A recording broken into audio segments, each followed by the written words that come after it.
kohta tapaamme miehen, joka ei oikeastaan esittelyä lainkaan kaipaa. Oikeastaan hän ei ole kaivannut esittelyä koko minun elämäni ajan.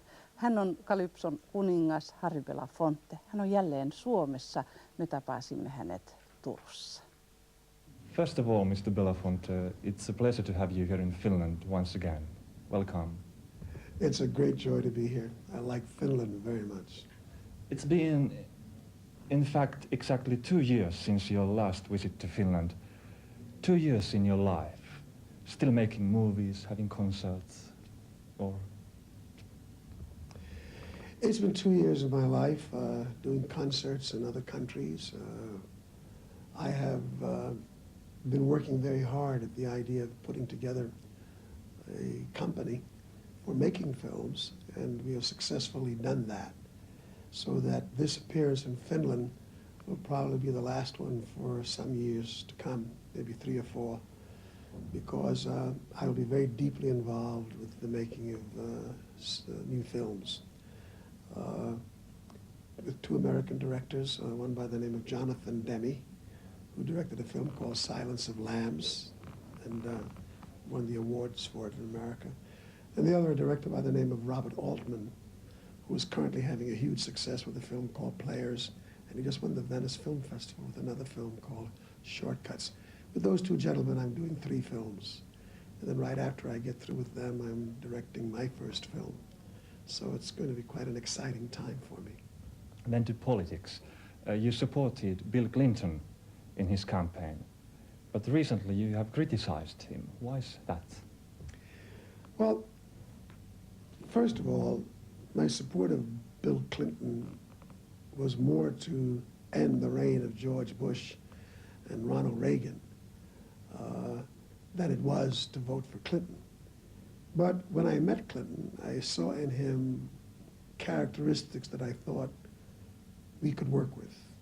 I saw in him very much some of the same qualities that I saw in John Kennedy when I first met John Kennedy and before he became president, and how much we had to keep after John Kennedy in order to get him to understand that there were deep and burning issues that he must focus on in order for America to be the kind of healthy place it should be politically. Those early criticisms yielded a great deal. I mean, we had the civil rights movement in America. I was part of that movement with Dr. King and others, and it pushed John Kennedy to a certain place in history that he may never have gone had we not had that movement. We had a very active youth in America at that time with the anti-war movement against Vietnam and a very active society. And I think our America has to become that kind of an active society again in order to push Clinton to places that I think he can and should go. And if we don't do that, then we have missed the opportunity of making him the kind of president that John Kennedy was growing or becoming. Belafonte on aina taistellut rotusortoa vastaan. Se on yhä päällimmäisenä hänen mielessään. Tänä päivänä rotusortoa voi löytää vaikkapa Saksasta. I'm more concerned about the silent people in Germany than I am about the skinheads and the people in the Ku Klux Klan and fascists have always existed. It is the people who remain silent that are the ones who are the real problem. And I think too many Germans are silent on the issue of what's going on there, as well as the people in France. And certainly in my own country, we need more voices on the issue of racism. It's a big battle. Oh, yes. Nothing about it is easy. But I will tell you, as long as there is a human being on the face of the earth, there's going to be a battle. That's the way we are as a species. Nothing will ever come easy. And my mother once said, you know, human beings are like a flower garden. We're very beautiful in our differences.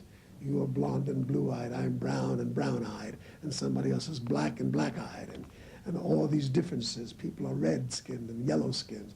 That's wonderful, but always a flower garden must be tended to, because there are weeds that grow up and begin to choke off the beauty and to kill off the garden. And human beings are very much like that. They're always going to be fascists and men who are hungry for power and greed and things like that. And we have to be very vigilant in making sure that that does not become the dominant character in our society. And then back to your music. How does it feel to sing again and again those songs which made you so popular? It feels very good. First of all, I love the songs very much. I love what the songs say. And perhaps more importantly is the fact that my audiences love them. If I ever tried to leave a concert without singing certain songs, I think audiences would be absolutely furious. And the fact that they want to sing it, it delights me because I invite them to sing with me, as I will do with the people here. And they do. And I think everybody has a wonderful time in the community singing. They really do. So you never thought, oh no, no more banana boats or Matildas, never, never, never? Oh yes. Sometimes when I've done the song, I said, like, I think I will stop that song for a while until I sing the next night.